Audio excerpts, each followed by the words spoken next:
Not long ago, an empire sought to remake the world in its image, a new order, a pure race, a perfect society. The Nazis believed in the supremacy of a so-called Aryan race, a people untainted, strong, superior. And to achieve this vision, they needed to erase everything and everyone that did not fit. The plan was chilling. Entire peoples deemed unworthy. Millions slaughtered in the name of an ideology built on a lie.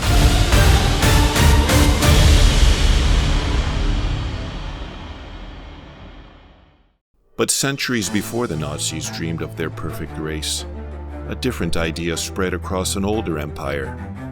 A doctrine so divisive, it threatened to tear apart the very fabric of Christianity. A doctrine that denied the nature of Christ himself. It was called Arianism, a theological heresy that spread throughout the Roman Empire like an infection, dividing churches, sowing discord. A movement so powerful it forced the greatest Christian minds of the time to take sides. Was Jesus truly divine? Or was he something else? Arianism and Aryanism. Two words that sound the same, yet worlds apart in time. Could there be a hidden link? Or are these just homophones? The truth is far more interesting than you think. The Nazis believed they had uncovered the origins of a superior people, the Aryans. In their quest for racial purity, they set out to erase everything and everyone that did not fit. Millions were slaughtered in the name of a myth. But where did this idea come from? How did 20th century extremists decide they were the pinnacle of human evolution?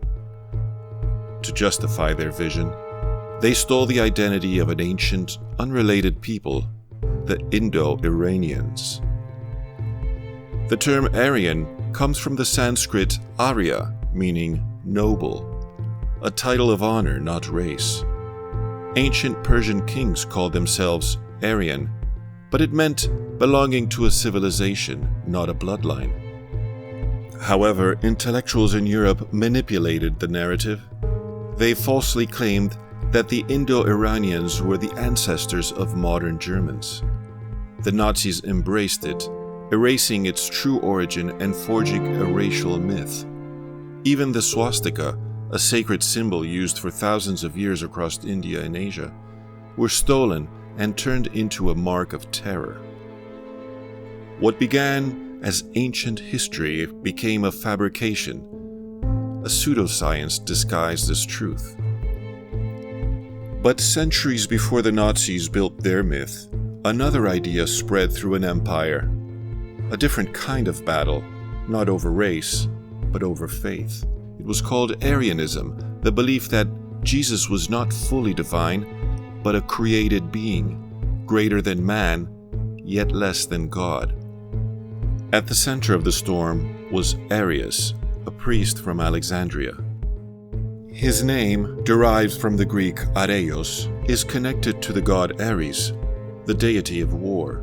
A fitting association for a man whose teachings ignited one of the fiercest theological conflicts in Christian history. Charismatic and persuasive, he preached that Christ had a beginning, that there was a time when he did not exist. His teachings spread rapidly, gaining powerful supporters, including emperors who saw Arianism as a way to unify their empire. But the church was in crisis. Councils were called, bishops turned against each other, and excommunications flew. In 325 AD, Emperor Constantine summoned the Council of Nicaea, where Christian leaders gathered to settle the debate once and for all. Arianism was condemned as heresy, and the Church declared that Christ was of the same substance as the Father. The Nicene Creed was born, defining Christian belief for generations. Yet the controversy didn't end there. Arianism survived for centuries, spreading among the Gothic and Germanic tribes that would one day shape medieval Europe.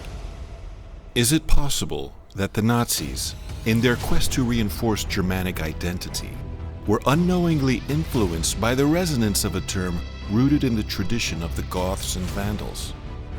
Perhaps certain disingenuous scholars, aware that many among the masses had heard of the early Germanic tribes' Aryan beliefs, sought to exploit this association to subtly shape ideological narratives? A far-fetched theory for sure, but in the end, what is the connection?